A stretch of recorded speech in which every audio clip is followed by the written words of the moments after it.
Hello everyone, welcome है आपका ACS maths class में। माई सेल्फ श्वेता अग्रवाल, आपकी मैथ्स टीचर। और आज हम जिस टॉपिक के बारे में डिस्कशन करने आए हैं वो है क्लास 6 के चैप्टर डाटा हैंडलिंग की एक्सरसाइज नंबर 9.4 के क्वेश्चन नंबर 3 और 4 का।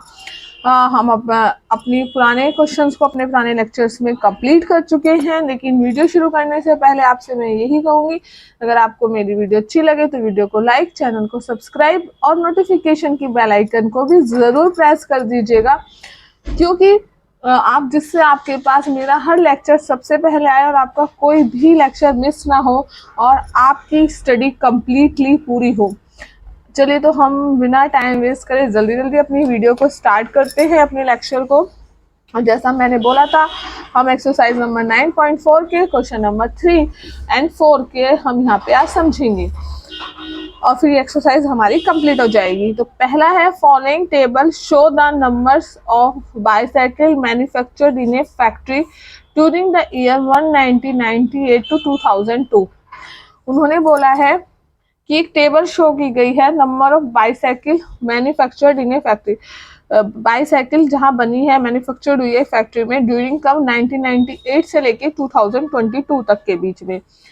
ये डाटा दिया है। इस डाटा को आपको बार ग्राफ में शो करना है। Choose a scale of your choice, अपनी स्केल अपनी अकॉर्डिंग चूज करना है। ये दो क्वेश्चनों के आंसर है, ये हम पहले अपना बना लेते हैं बार ग्राफ, फिर हम ये क्वेश्चंस के आंसर भी सॉल्व करेंगे।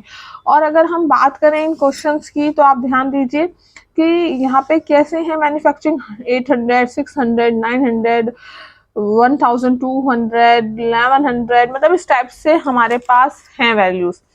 तो चलिए, सबसे पहले हमें बार ग्राफ बनाने के लिए क्या करना होता है। बार ग्राफ बनाने के लिए हमें सबसे पहले इस सेकंड में सेट कर देती हूँ, जिससे आपको मेरा सही से सब कुछ समझ में आए। अब आपको क्लियर समझ में आ रहा होगा ना, दिख रहा होगा ना क्लियर। तो चलिए, हम जल्दी जल्दी अपना बार ग्राफ का पिक क्रिएट करते हैं। कि बार ग्राफ बनाने के लिए सबसे पहले हम थोड़ी सी लाइन, क्योंकि ये थोड़ा 1200 मतलब ऊपर तक जा रहा है, तो थोड़ा सा हमें इसके लिए थोड़ा सा तो बड़ा बनाना पड़ेगा, क्योंकि बड़ा है ये। और हमने ध्यान से देखना, और मैंने इस तरह एक स्ट्रेट लाइन खींच दी, ठीक है। अब हम जो स्केल लेंगे ना, वो स्केल लिख लेते हैं। हम क्या लेंगे, हम स्केल ले लेते हैं। देखो 100 में है, तो स्केल भी 100 में लेने का ही फायदा है हमें। तो हम स्केल को भी 100 में ही, स्केल को भी हम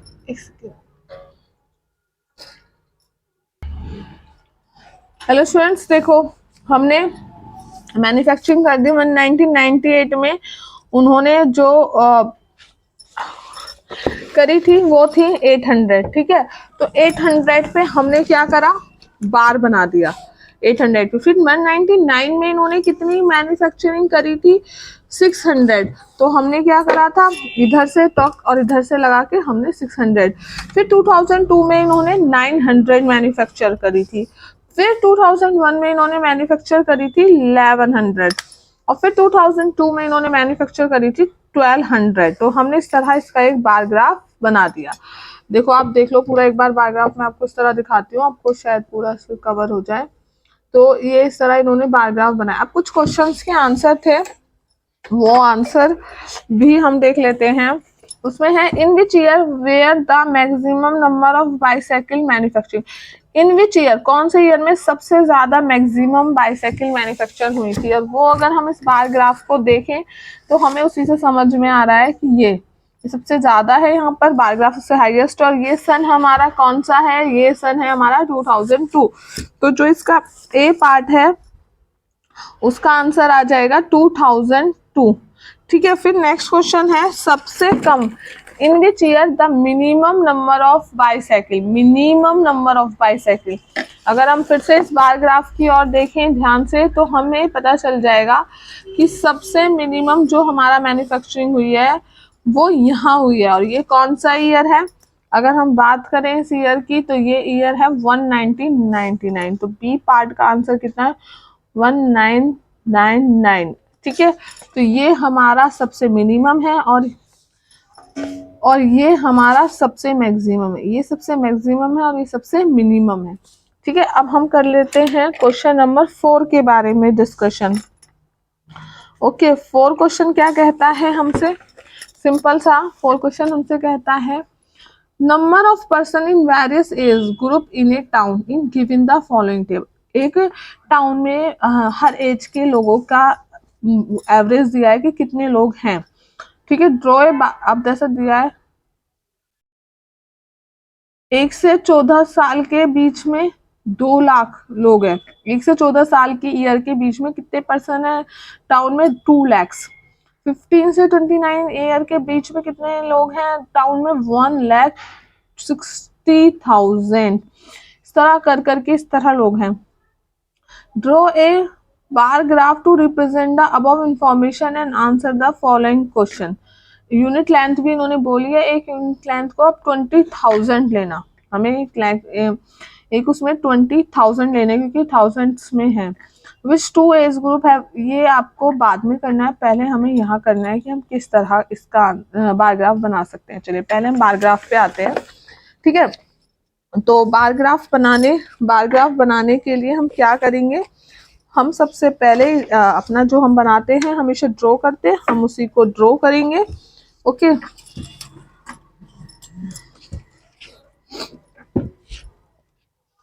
यार हम कोई भी पुराने वाली मिस्टेक नहीं करेंगे। हम क्या करेंगे, हम बार ग्राफ को बनाते वक्त, एक सेकेंड, चलिए तो हम बनाते हैं अपना बार ग्राफ और इस बार हम कोई भी मिस्टेक नहीं करेंगे। हम क्या करेंगे, हम पूरी ही नीचे तक लाइन खींचेंगे जैसे हमने पीछे किया था पिछले क्वेश्चन में।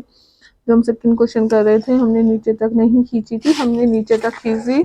ठीक है, और हमने हल्का सा नीचे से ही, ध्यान से देखना, अब हम यहाँ से भी थोड़ा सा खींच देंगे। ठीक है,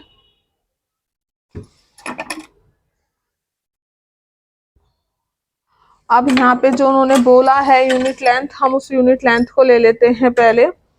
तो यहाँ पे जो यूनिट लेंथ उन्होंने बोली है, उन्होंने यूनिट लेंथ बोली, एक सेकेंड रुकना बस, ओनली 1 मिनट।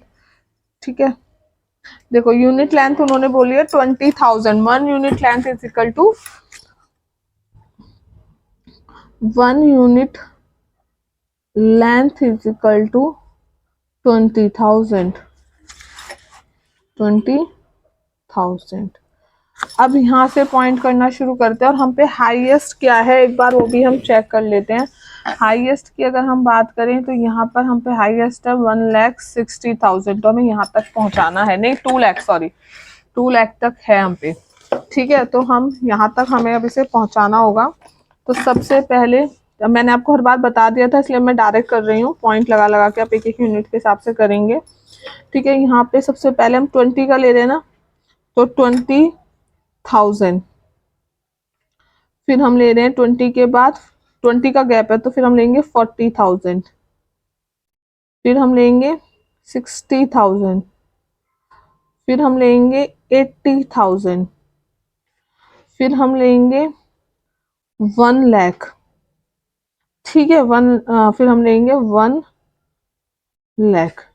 फिर हम लेंगे 1,20,000।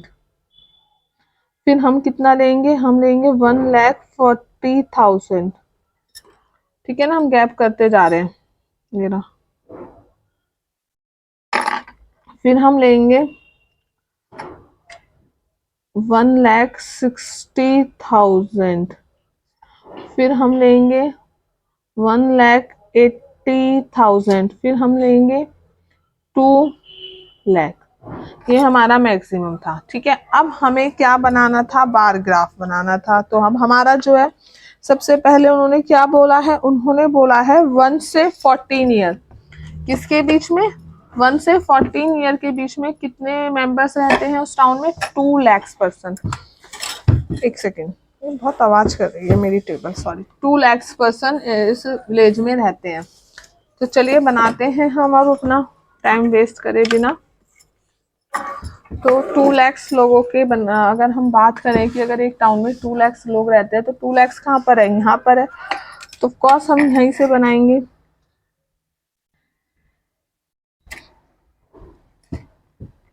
फिर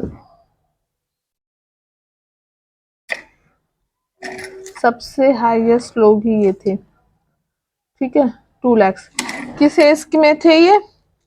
क्या एज ग्रुप है? 1 से 14, चाहे तो आप यहाँ भी लिख सकते हो 1 से 14 ईयर्स के लोग हैं, ठीक है। आप यहाँ लिख सकते हो कि यहाँ पे हमें ईयर्स शो किया गया है, ओके।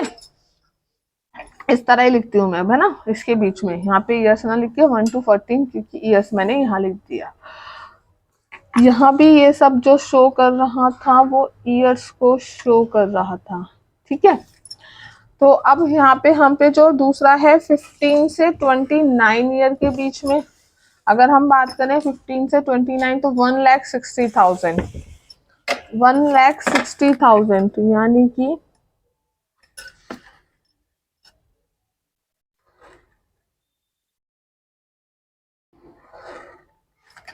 और कितने एज ग्रुप के लोग हैं इसमें? 15 से 29 एज के लोग कितने हैं टाउन में? 1,60,000। अब 30 से लेकर 44 की एज के कितने लोग हैं? 1,20,000, 1,20,000।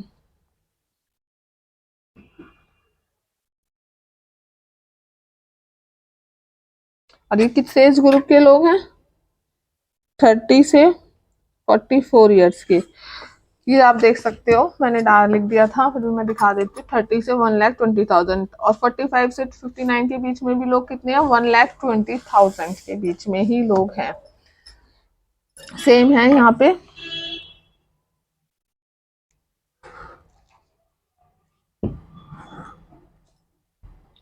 और कितनी एज ग्रुप के हैं ये?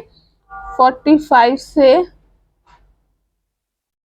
कितनी एज है इनकी भी? 59 के बीच में लोग।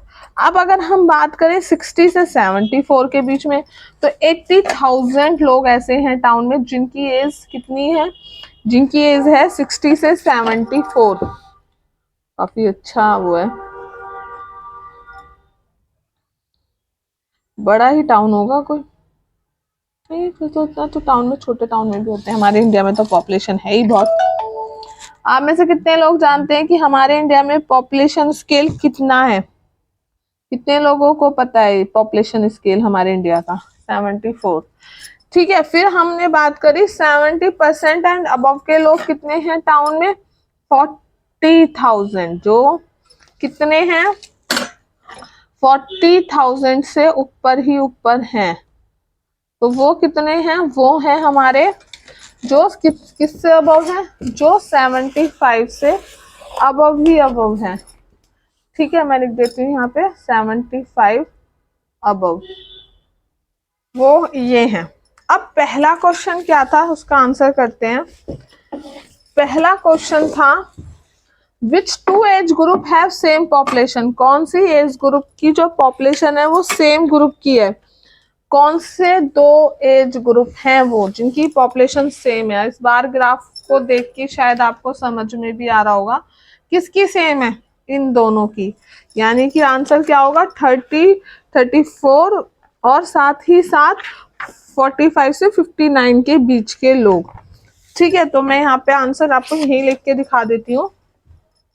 आंसर क्या हो जाएगा इसका? इसका आंसर हो जाएगा, अगर हम इसके आंसर की बात करें तो 30 से लेके 44 के बीच के लोग और साथ ही साथ 45 से लेके 59 के एज के लोगों की एज ग्रुप सेम है।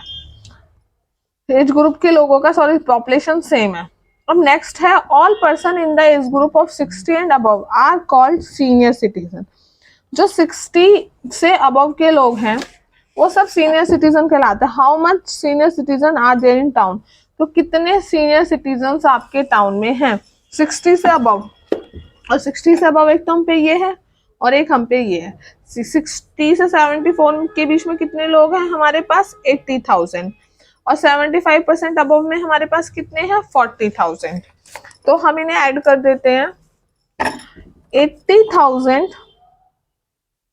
ठीक है, प्लस 40,000 को जब हम ऐड करेंगे तो आ जाएगा 1,20,000। ये हमारे पास इतने लोग हैं सीनियर सिटीजन्स हमारे इस टाउन में। आई होप सो आप सभी को क्लियर हुआ होगा कि मैंने जो आपको समझाया है आपको समझ में आया ना कि किस तरह हमने इसमें बार ग्राफ बनाया था। और अब हम अपने नेक्स्ट वीडियो, अपने नए नेक्स्ट लेक्चर के साथ मिलेंगे। लेकिन वीडियो को कंप्लीट करने से पहले मैं आपसे ये कहूंगी, अगर आपको मेरी वीडियो अच्छी लगे तो चैनल को लाइक और वीडियो को सब्सक्राइब जरूर कर दीजिएगा। चैनल को सब्सक्राइब, वीडियो को लाइक जरूर कर दीजिएगा। और एक चीज और, अब एग्जाम आ रहे हैं तो प्लीज प्रैक्टिस कीजिए। मैथ्स हमेशा एक चीज बोलता है, मैथ्स का एक बहुत पुराना डायलॉग है जो मैथ्स के लिए बहुत परफेक्ट बैठता है, एक बहुत पुराना मुहावरा, प्रैक्टिस मेक मैन परफेक्ट। और ये मैथ्स के लिए बहुत ज्यादा बेटर है। अगर आप मैथ्स के स्टूडेंट हैं, आपका मैथ्स में आप अच्छा होना चाहते हैं, तो आपको जितना ज्यादा प्रैक्टिस करेंगे ना, उतना ही ज्यादा आपकी मैथ्स में पकड़ अच्छी होगी। समझा आपने, अच्छी बात है, आपने मेरे लेक्चर को देखा, समझा आपने। अब उससे समझने के बाद आपने कॉपी में लिख भी लिया, लेकिन अब खुद से सॉल्व कीजिए, क्योंकि ये आएगा तभी जब आप खुद से सॉल्व करेंगे। और अब हम कल को मिलेंगे अपने नए चैप्टर मेंसुरेशन के साथ। Okay, thank you.